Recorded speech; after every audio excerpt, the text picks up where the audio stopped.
How's it going, everybody? I'm Jared Poirier, the founder of Galaxy Design, and I'm here to bring you guys a brand new series. This is the Creator Series. This video is brought to you by Eureka Hub, the co-working space of choice for tech startups and creatives in Toronto. With dedicated desks, private meeting rooms, events, and access to Eureka's wider network, Eureka Hub has all the resources that your business needs. See for yourself at eurekahub.com. Welcome to the Creator Series. I'm here with a good friend of mine, Jamie Iria, who has an extensive background in, basically the same type of work that I like to do, kind of creative agency work that he does. Jamie runs an excellent creative agency here in Toronto called Creative 7. And I'm a big fan of the content that he's been putting out. And Creative 7 has adapted very well, in my opinion, to the changing scene when it comes to marketing and advertising. And they've gone and built a organization where not only are you guys offering graphic design services and marketing services, you're also now getting into video production and podcast content. Following the trends. Just following the trends. Thank you so much for having me, man. Yeah, thank you so much for coming on. I'm really excited to have Jamie here, and I'm excited to bring you guys this new series. Just before we get into it here, I kind of want to explain what's the whole point of this series. Why do we have these cameras here? Why are we here talking to you guys today? With the Creator Series, my goal is basically to serve two audiences. So the main audience for this series is going to be those creators out there who are, maybe you have a creative skill and maybe you're trying to get into a professional creative field. I think that this series is going to really benefit those people. So I think that they will be pretty well served by watching this. The other audience that I'm really attending here is those people who want to hire creatives, those people who might want to work with us, and maybe they are, not considering themselves like such creative people, but you and I know that with any project, like anything at scale, you're going to be working with different types of people, and you're going to be working with some creatives and then some people who are a little bit more strategic and a little more in the numbers. I don't know about you, but I used to cry in math class, man. So well, numbers are not my strongest point. I do get along with them, but I'm definitely not a numbers guy. Yeah, for sure. So for you guys out there who are numbers guys, I think with the creator series here that you're going to get to know some creators and might be able to humanize them a bit and not just think of them as these hippies sitting around thinking creative stuff all the time rather than thinking strategic. It's kind of what we do. No, I think creators are maybe a little bit more intelligent and a little more interesting perhaps than some people might think. Hey, listen, we all have something to give. That's the way I see it. Yeah, for sure, man. Exactly. Yes, everyone has something to give, and so I just want to really highlight some of my friends in creative fields and give them a platform and create something for anybody out there who wants to learn more about these creative fields. So awesome. Yeah, so we're going to get into questions here. Let's get to it. I wrote some good questions because I'm real bright and I wrote good questions. All right, let's go. I hope they're good. I don't know. I'll let you guys. You guys will be the judge. It's all about the comments below, exactly. Right? It's all about that. For sure. Oh, and I didn't even really mention. We should probably I'll get to that right off the top. I did mention that you make great content, but I didn't mention that you've got a YouTube channel, which we're going to put a little that little pop-up thing that comes up wherever it goes, and we'll put a link down in the description so you guys can check out all of Jamie's awesome content on YouTube, which I've personally been loving right now. All right, cool. Yeah, man. So the first question that we're going to get in here, I know a little bit about your background. We've had a couple of meetings, and I've watched your content and stuff, so I know a bit about you, but not as much as I would like, and not as much Shoot the questions. Let's find out as we can. So basically, let's just get a little bit of information, like what's your background and what drove you to making Creative 7? What drove you to the creative field that you're in? Well, background is I've always been interested in art and design. I mean, since I was a little kid, I've always remembered myself drawing in every single place I could. Which for my mom wasn't the best of situations because I was drawing everywhere and she had to go and rub things off. Anyways, but growing up afterwards, it was one of those things that I never really it wasn't something that while I was in high school, I thought, I will grow up to be a creative or I want to have a creative agency. Mind you, I'm a little bit older than you. Back then, graphic design wasn't the big thing that it is nowadays. Especially when I was growing up, in Portugal. I was born here in Toronto, but I grew up in Portugal. And back then, graphic design wasn't even something that was available to take in school. I mean, you could take art and different types of art, but it wasn't like a graphic design course itself. Right. So I wasn't really thinking about that as a profession. And it was coming back to Canada at 19 that I actually stumbled into a job in which I had to be creative in terms of designing, drawing cartoons for this CD-ROM. Yeah, that's how it all started. Good. Yeah, nice. And so you started doing the cartoons, and then you worked for a newspaper as well, right? Yeah. So that was another thing that actually happened was after the first project ended, I was looking for a job and got offered a position at a newspaper. And funny enough, I had never done anything to do with layouts, anything like that. And started working there. I started learning the trade, and figured that that's something that I really love to do. And I learned pretty quick. And that's more or less around the time that I decided to go back to college. I went to Humber College and I took my graphic design course and all of that. Yeah. So I kind of did it in reverse. Most people go to school and then they get a job. I got a job and then I went to school. Yeah. Which was great because then I started applying everything that I was learning in school right away the next day at the newspaper. And nice. It was really, really cool to learn, and it actually got me to learn a lot quicker. Cool. Yeah. So for you guys out there, kind of, I think like one of the things you can take away from a story like that is basically that you should just like take the opportunities that come up to you. Never say no to anything. I think my advice is always you'll figure it out as you go. Like a lot of times people fear the job, the position, or whatever is given to you because I don't know 100%. Like I don't know how to video edit, or I don't know how to design this type of thing or that type of thing. Just don't say no. You'll learn. Right. And sometimes when you're put into that corner, you'll learn a lot quicker. Yeah, for sure. When you kind of force yourself and put yourself out there, you're going to learn quick. That's definitely something that I experienced when I started doing like video content and stuff like that, is that it was just like if I wanted to make something that I was happy with, something like a product that I wanted to put out there that like represented my business, and I had to get better at it quick, which I think is something that you've definitely experienced, right? Yeah. Going from like the graphic design and now expanding into video and podcasts. And 100%. Everything is, it's a learning curve for everything. I've, at this point in my life, I've been fortunate enough to be able to hire somebody to do the video editing. Yeah. Colin, who Colin isn't here right now. He just took off on me. But no, he's a great guy, and he does all the video and the editing for me. But I always want to know how to do things. Yeah. So that's I'm now digging into the Final Cut world and trying to figure that part out, because I like to be able to communicate well with whoever's working with me. Because if you don't know what you're talking about, it's going to be very hard. Like you'll probably be asking for things for them to do stuff that it's not really possible, or it's really difficult to do. Now, if you know a little bit about the editing world, then you're able to ask the better questions. Mm-hmm. Can we do this? Can we do that? Yeah. Right. So that's why I always like to learn a little bit of everything. Cool. Yeah. So I think that's really great. I think that's very impressive that you've done all of that. Yeah. Like.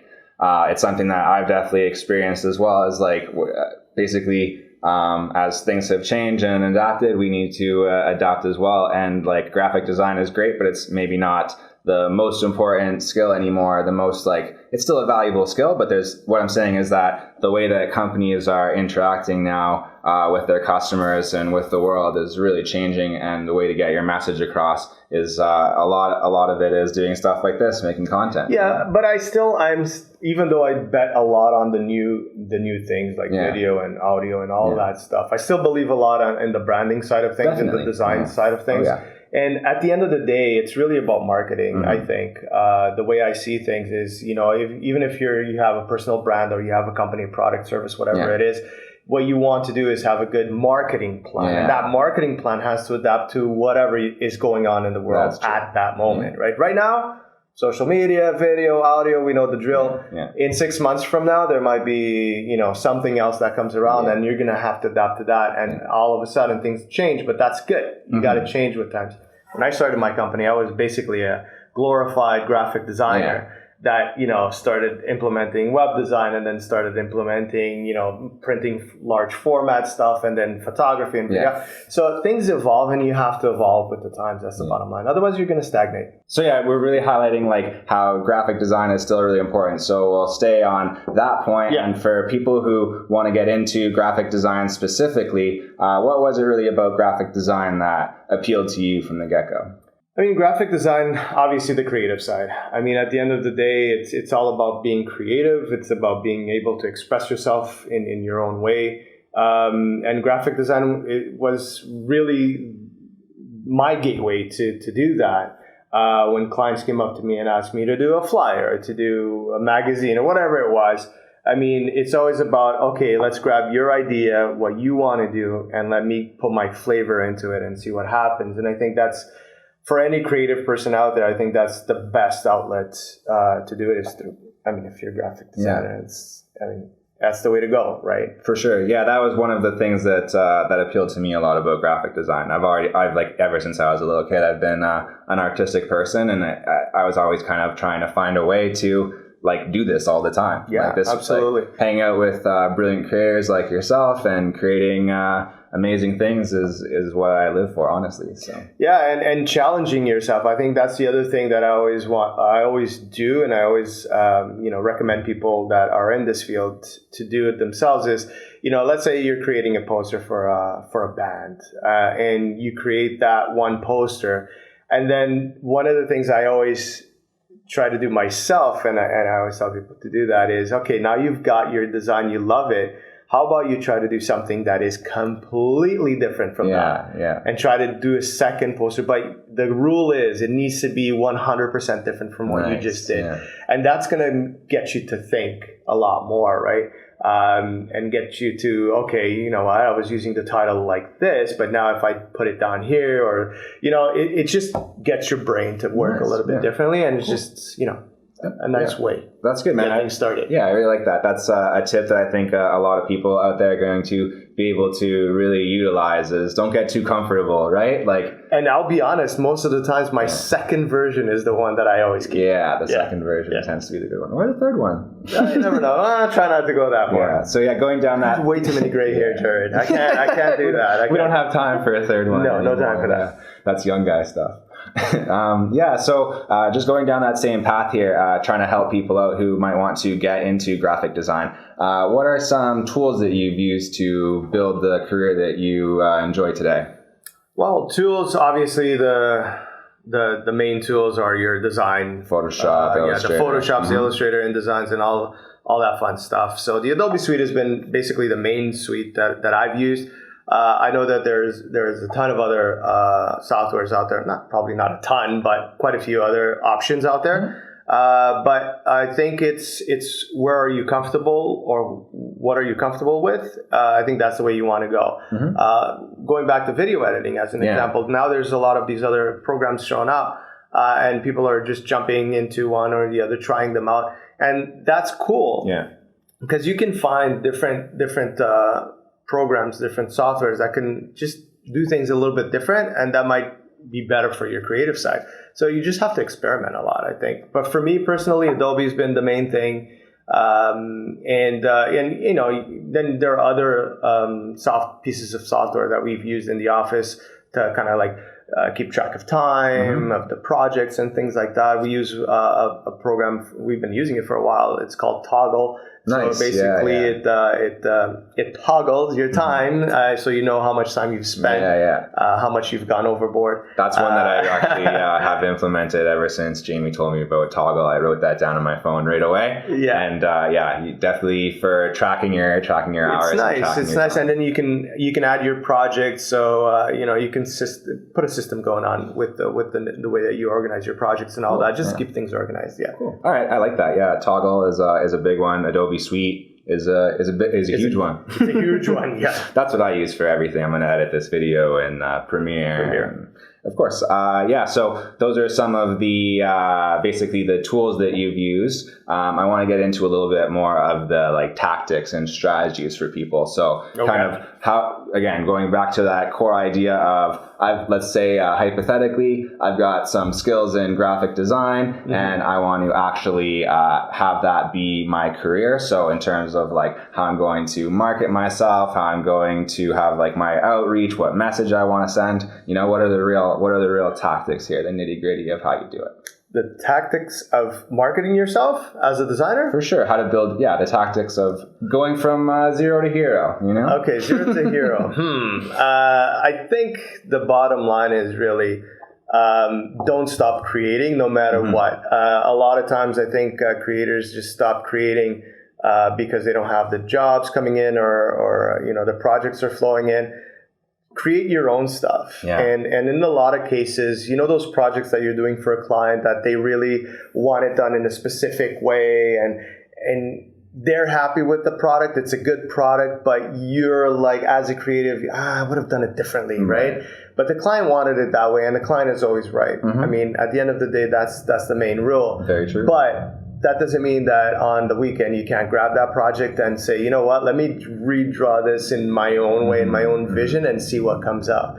Right? So always keep yourself going and keep a portfolio of those things. The work that actually is real, the work that is still real, but it's your view on it. Personal work. And keep a good portfolio on that. And that, I mean, you can put it anywhere. I mean, nowadays, anywhere online will do. And then from there is just keep yourself honest, man. Just keep yourself honest. That's the bottom line. I think a lot of people try to fake it till they make it type of thing. Yeah, and that's not working anymore. I mean, we've got social media. We can see when somebody's fake. Yeah, that's true. If you're posting some fake stuff every day, the lie meter is going to start making some noise. You can tell, right? It's like anything in life. If you're talking to somebody face to face, you'll know when that person is kind of lying. Right. And the same thing goes with artwork. Nice. Same thing. Yeah, I think the next question, I think you brilliantly have already touched on. So. We've kind of got into it already, but what are some things that you should avoid? So coming from the other side, we've talked about the tools and tactics that you can use and everything that you should do, which is great. But I think sometimes it's really important for people to get those warnings from someone with a lot of experience. Not saying that he's old. But say it, man. I'm just saying that he has superior experience. So someone with experience like Jamie, I've come up with a word for all of this. It's vintage creator. Okay, let's just stick with that. Okay, I'm the vintage creator. I like that. All right. So what are some things to avoid vintage creator? So things to avoid, I guess. Going back to keeping yourself honest. Do what you can do. Don't try to overshoot things. Like if you can't really do something, be upfront and honest with your clients and say, listen, I can't do it. I can overview it. I have a vision. I have a way that I want this to come up with, but I'm going to have to work with somebody else or, work things out in a way that you're not lying to your clients or you're not lying to yourself. That's the best way to go about work and life. Let's just put it that way. Perfect. Be honest, be real, be who you are. Yeah, that's the bottom line. I mean, that's the bottom. It's not super complicated to get things right. Yeah, it's a word I hear on your podcast a lot, which is authenticity. Right? 100%. I mean, you need to really be authentic, and this.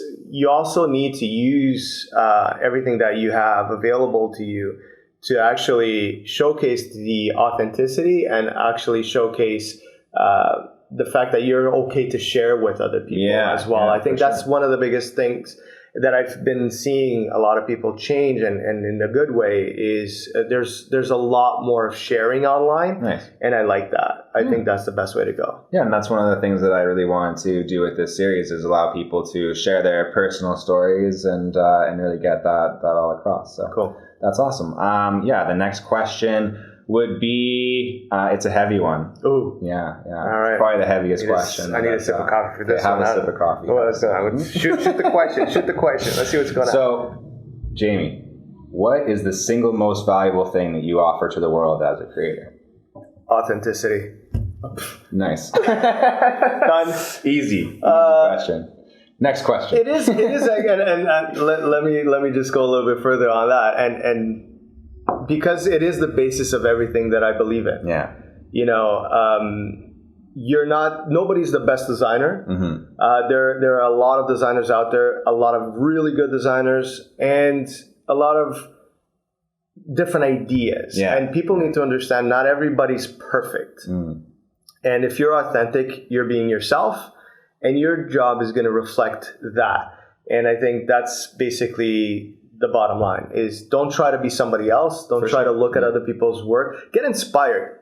That's amazing. Yeah. Getting inspired is good, but trying to copy everybody else is where things get a little bit on the gray side. For sure. Yeah. So be authentic. That's the way that I look at it is like, one of the toughest things to do when you're building a business is to build a unique business that like someone can come up to you and ask you a question that's like, what makes this different than everything? And if you've really built a business that is all around like your authentic personality, then that's already going to be a unique business. It's almost, but you know like what? If you have your own business, your secret is really that is you as an individual being able to communicate with the other person, the client, and being authentic in that sense, because that's the service that you can provide and nobody else can. Right there and then that's you. Right. Yeah, so. Nice. I've got another one for the aspiring creators out there, one that they can benefit from. Okay. So what do you do when you run out of ideas or inspiration as a creator? What are some things to kick that creative brain back into gear? I essentially don't believe in that. Nice. No, I honestly, I believe that we're always creative. I think sometimes we find excuses not to be creative. If you're putting yourself under pressure and if you have, let's say, an hour to finish a job and you need to do something, okay, that can be complicated. But now, because now you're putting yourself under pressure, and I always say creativity should not have time attached to it. But when you're building a client, you need to build them by the time. But my thing for creativity is really, you know what? A walk down the street, grabbing the phone, talking to somebody, just going online, searching for things. Anything can inspire you, really. I mean, if you're a creative person, you look at something, whatever it is, and you're going to get inspired. So I think the first thing you should do is really take away that word of not inspired. Like I'm not inspired. Right. Just throw that away.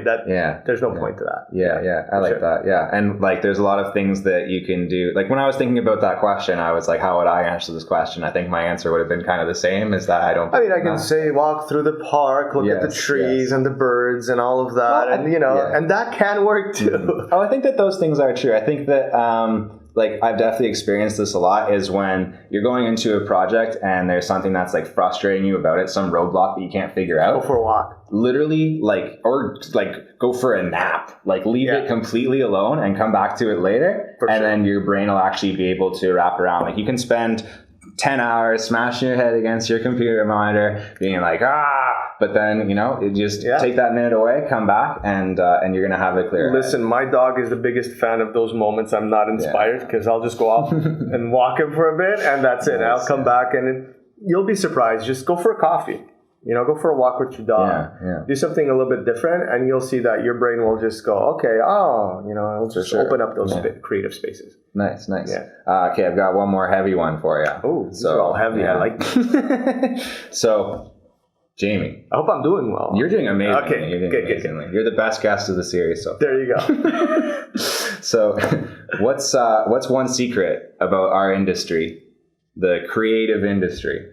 One secret? Yes, that someone breaking into our industry should know. What's a secret? Something that that we keep amongst ourselves as designers and as marketers. We don't always tell other people about our industry. What's that secret look like?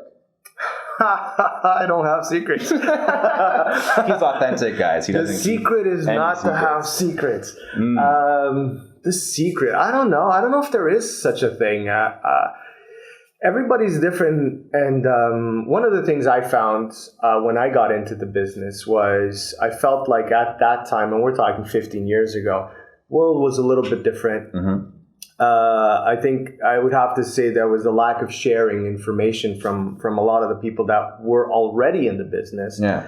That was kind of like the biggest roadblock that I had. Now, in terms of secret of succeeding, I think it's to put your head down and keep working. Yeah. Hustle is the word that everybody's using nowadays. Back in when I started, it was hard work. Yeah. It's the same thing, It's the right? same thing now. It just sounds cooler.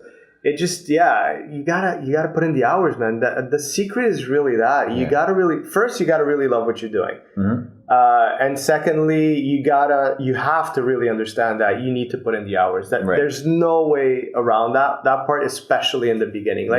I see myself now as after 15 years, older guy, gray hair. I can now afford to take a little bit of time off, but I've worked, it's not only the 15 years, it's the 20 plus years of working in the field that allowed me now to, because you learn, right? You learn the little, I would say tricks, quote unquote, right? But the little tricks that allow you to say no to a lot of things. Yeah. Actually, that's a good one. Okay. Saying no is a good Here's trick. the secret. That's all right, we got it. We got at it. The secret is saying no, actually. Yeah, because when you're starting and you're young and you want to just get things done, you say yes to everything and then you shoot yourself on the foot.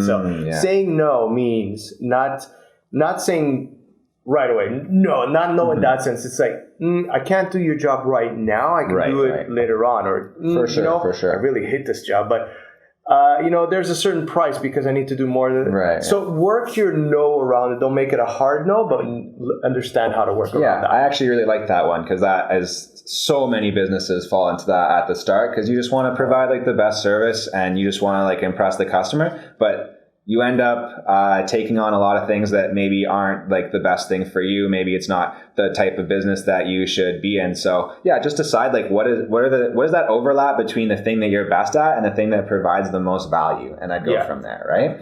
Yeah, I did it for years. In the beginning, I said yes to everything. Yeah. Like my whole thing was like, and I got known for that. It's like, oh, Jamie can do that. Like. Now I say, listen, I can do the impossible, but I can't do miracles. Because clients, people in general, I think everybody, they will push you to try to get it done quicker, faster, cheaper. Those are always the things that you're going to get attacked with as a creative person, and that kind of goes against what a creative person is, right? Yes, absolutely. We don't like being rushed. We don't want, we want to be paid for our work. So, stop doing that to us. Right. But it's going to happen no matter what you try to do. It's going to happen. It's just knowing how to say no in a nice way. Yeah, well, that's really what separates, I think, like the best creators out. Like, I guess you could say that like there's a lot of people who could deliver like a good quality video or like some good quality designs, but the ability to like do that consistently and do it under pressure and all of these things, it's right? Not so easy. That's why you need to like keep working, keep practicing, keep incorporating new things into your business that like Jamie's definitely done. And I think that like that's a great example, not only to me, but to a lot of creators or even people who want to get into the creative field. So I appreciate you being here, man. I got one more question for you. One more, let's do it. All right. So for this question here, this is definitely for those aspiring creators out there.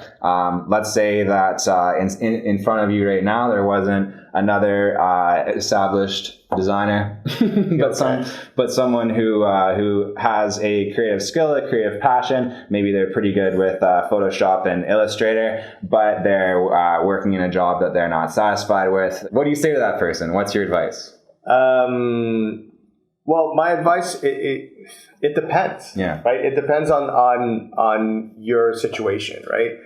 Let's say you're living with your parents, then you have more flexibility to just let go of the job you don't like and go into trying to do something that you love, because you're not going to have the expenses that come with having your own place, your own things.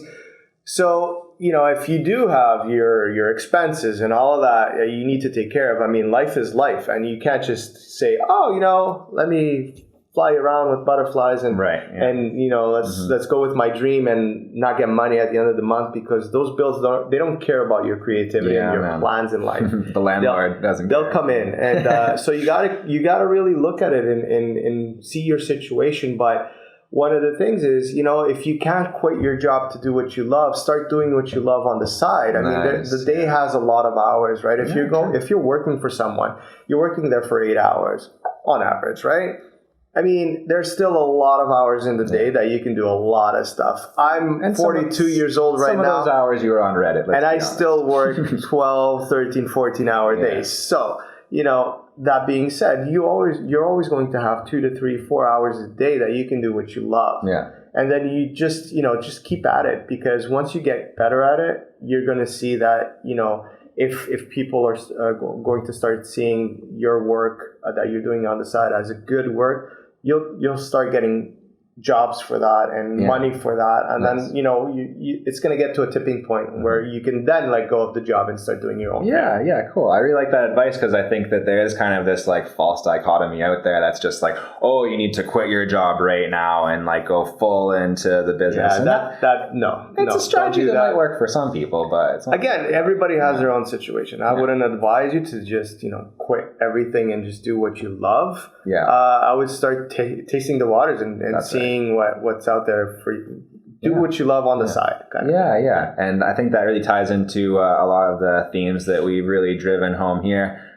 Just like being adaptable and building your skills and always be creating. That's another thing that I think that we've really touched on, that I really like, is like one way that you're going to keep developing your skills and developing your confidence and developing goodwill towards you as an individual and towards your business is like always be working, always be creating, always be improving, 100%. All of that. And that's what you're doing, man. And that's what I think we're all trying to do as creators out there. So I appreciate all of the advice and appreciate you sharing your story with us. It was really cool, and it's great to learn more about you. And I hope the audience really enjoyed it as well. All right, cool. Thank you. So that's going to be pretty much it. I think we pretty much got all of it. I do want to get one more time where you guys can find Jamie you're on the internet, right? I am on those things that are called the interwebs. Series of teams. Yeah, we're on everything. I mean, as long as you go Creative 7 Inc. on across the board, I think we have the same handle on every single platform. Nice. Yeah. They've got some great content on Instagram if you like that. They've got great content on YouTube, and if you prefer podcasts, they've got podcasts as well. So you guys are pretty much we're doing the video much like what you're doing here. We got the video and the audio side of things as well. Nice, cool. And if you guys want to find me, I mean, I guess you already did, but I'm at Galaxy Design TO on all of the social media stuff. I am right here on YouTube. And I hope that you guys will join us next week. We'll have another fantastic guest, and we will be sharing some more wisdom and some more tips for you guys, you inspiring creators out there. So tune in next time for another episode of the Creator Series. Thank you, Jamie, so much. We'll see you guys later.